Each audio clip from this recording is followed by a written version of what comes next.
David Stoughton. I'm here at Productronica 2025 and I'm on the Global Electronics Association booth. I'm joined by David Graham. He's the product manager director at 4IR.uk. Tell me a bit about yourself. You've been a bit of a pioneer and a bit of a spokesperson throughout the Industry 4.0 journey, so a lot of people will already know you, but tell me what you're doing right now. Well, thank you for saying that people know me. Yeah, that's I think the issue with our industry has always been siloing and the lack of conversation. Yeah. You are clearly the man who I've watched for 19 years? Probably, maybe. yeah. I've been in it since 19 years, so you've been doing different things along the way. Yeah. And I know that because I'm proactive and trying to seek that information. Yeah. But I find generally, because if it's a siloed industry, regional customer base, supplier customer kind of relationships. Yeah. There's lots of silos in the mix. Yeah, absolutely. So to try to resolve that, and starting a business at the same time is to be a bit more vocal and a bit more visible and a bit more opinionated and get those sort of views out there. Yeah. Because then that triggers off debate. A whole lot of debate. And it's really interesting you talk about the siloed way people operate in terms of their relationships with their customers and the business relationships. It's fascinating that as we've gone through this Industry 4.0 journey, we've been trying to get data out of silos, but it's really getting people out of those goddamn silos that's exactly even more important. What do you, when you look back at those, it feels like I guess it has been a decade, but when you look back at that decade of Industry 4.0 evolution, what do you think we've achieved? I'm a little bit disappointed. I feel we didn't get a big dividend, but I do feel we've at least got connectivity and data, and that will lead me to my next question. But what do you think? What have we achieved? Well, I think that the reason why you're not satisfied is because I think we didn't identify the actual challenge, which you've already hinted at it, which is people. Yeah. And we have a motto connecting manufacturing with digital economy.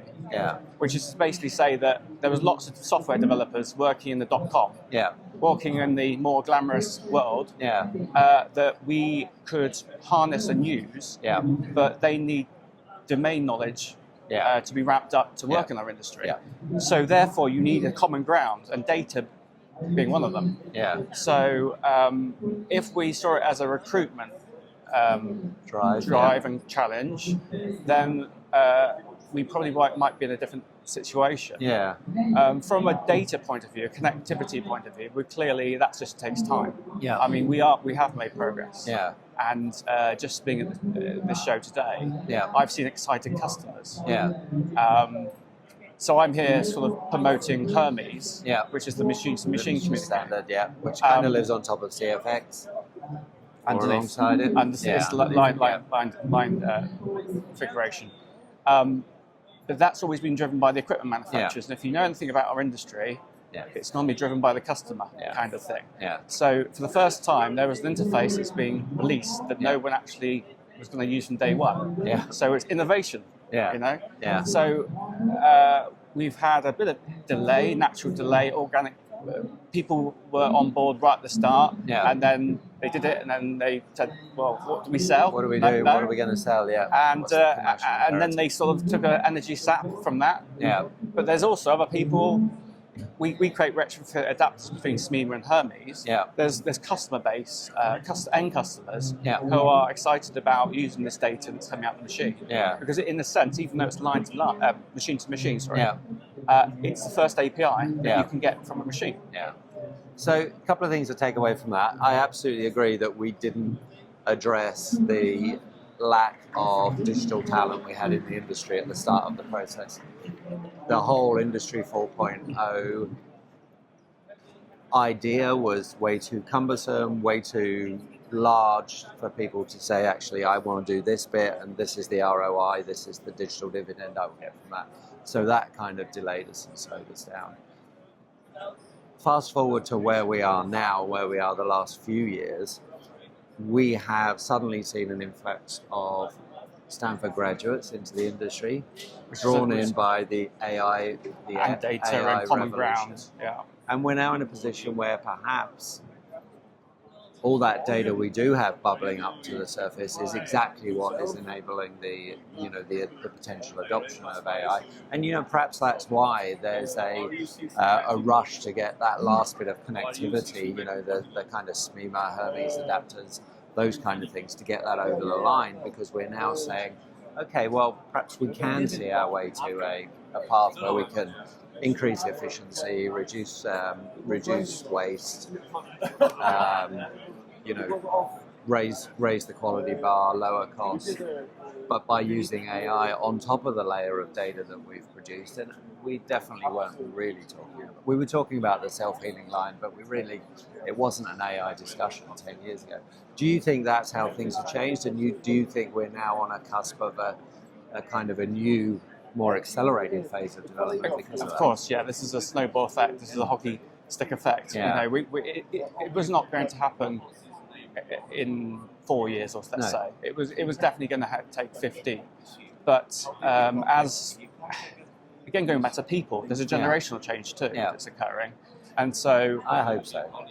No, I really do hope so. So the technology is sort of aligning with the people, and so there's also there's lots of solutions out there that are needing to be reinvented or recreated in a sense.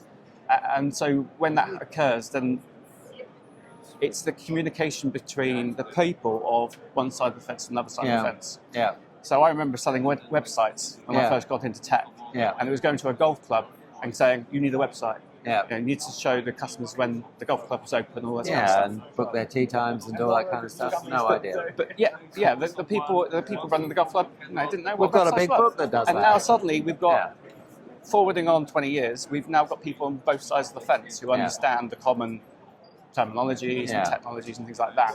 So it's far more quicker to implement things just by simply communicating to other humans. Yeah. But certainly we need to sort of bring us all together. Yeah, and rebuild some momentum. And I really do see AI as doing that. And I'm curious when you say there's a lot of interest in what you're doing, particularly with those interfaces, and people are excited to talk to you about stuff. When they're talking to you about that digital transformation, which ostensibly it is, are they starting that conversation with AI? Are they starting that conversation with, we've realized we've got to use AI, we see some potential, we don't quite know where to start, but we know we have to be connected. Let's get that done. And See, I think you're approaching that from a management point of view.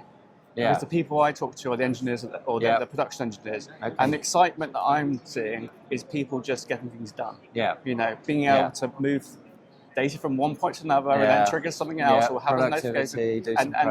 So it's this kind of step-by-step approach. Yeah. But Hermes, CFX, both of them, is how you're going to see it rolled out gradually. The takeaway I've taken from the show today is we need to now seek customer success stories or success stories in general of these technologies, because actually it's going hidden. I've not seen many logos of CFX or Hermes at the trade show this year. Not many Industry 4.0 logos. They've all got replaced with AI logos. Yeah, exactly. It's a marketing thing. That's marketing. Yeah, marketing. So we need to keep on the kind of marketing kind of energy of the that communication. Yeah, absolutely. And I think you're right. When I look at that AI journey, I think a lot of it does start with solving the problems the engineers want solving, and sometimes that's as simple as connecting to adjacent machines and using what I call adjacent AI to have the SPI maybe make adjustments on its own with the screen printer, and that little partnership to work really, really well. And that requires obviously a seamless transition of real-time data in between those.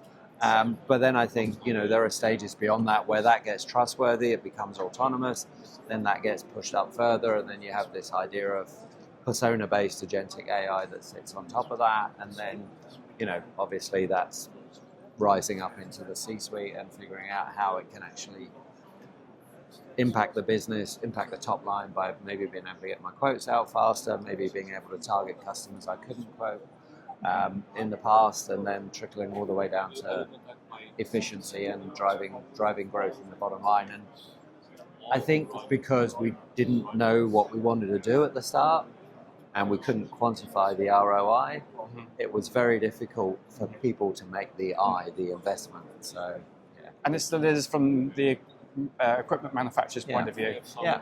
The issue where we find ourselves in sometimes is a lot of this simple connectivity stuff has been done years ago. Yeah. With now what we could consider bespoke solutions because they're not standards. Yeah. So they've actually gone, into they've used a platform, but it is a bespoke platform. Where now some like Hermes, for example, is what we call a stepping stone standard.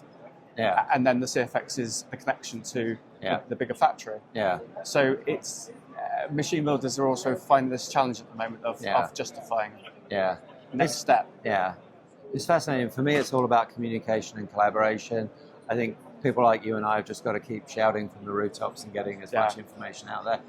Organizations like Global Electronics Association play their part by bringing people together and creating those really collaborations. Good at serving the industry.